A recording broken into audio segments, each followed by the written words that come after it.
শিশুবান্ধব শিক্ষা, স্মার্ট বাংলাদেশ দীক্ষা এই স্লোগানকে সামনে রেখে ফরিদপুর সদর উপজেলা পর্যায়ে বঙ্গবন্ধু গোল্ড কাপ প্রাথমিক বিদ্যালয় ফুটবল টুর্নামেন্ট ও বঙ্গমাতা শেখ ফজিলাতুন্নেসা মুজিব গোল্ড কাপ প্রাথমিক বিদ্যালয় ফুটবল টুর্নামেন্ট 2024-এর ফাইনাল খেলা ও পুরস্কার বিতরণ অনুষ্ঠান অনুষ্ঠিত হয়েছে ফরিদপুরে।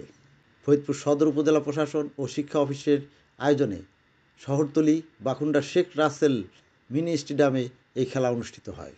ফরিদপুর সদর উপজেলা নির্বাহী কর্মকর্তা তামান্না তাসলিমের সভাপতিত্বে প্রধান অতিথি হিসাবে ফাইনাল খেলার উদ্বোধন ও পুরস্কার বিতরণ করেন সদর উপজেলা পরিষদের চেয়ারম্যান মোহাম্মদ শামসুল আলম চৌধুরী।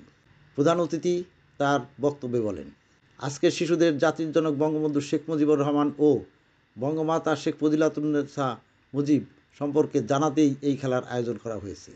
বিশেষ অতিথি হিসাবে ফরিদপুর সদর উপজেলা পরিষদের ভাইস চেয়ারম্যান মোহাম্মদ ইমান আলী মোল্লা, গেদ্দা ইউনিয়ন পরিষদের চেয়ারম্যান শাহ মোহাম্মদ এমার হক, কানাইপুর ইউনিয়ন পরিষদের চেয়ারম্যান শাহ মোহাম্মদ আলতাফ হুসাইন উপস্থিত ছিলেন।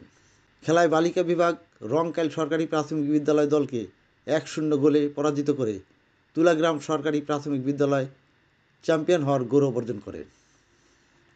অপরদিকে বালক বিভাগের খেলায় টাইব্রেকারে গোলাপবাগ লতিফুন্নেসা প্রাইমারি স্কুলকে 4-3 গোলে পরাজিত করে এম এ আজিজ সরকারি প্রাথমিক বিদ্যালয় চ্যাম্পিয়ন হওয়ার গৌরব অর্জন করে। খেলা শেষে বিজয়ী দলের মাঝে পুরস্কার বিতরণ করেন অতিথিগণ। Shahadat Hossain Titu, channel I, Faridpur.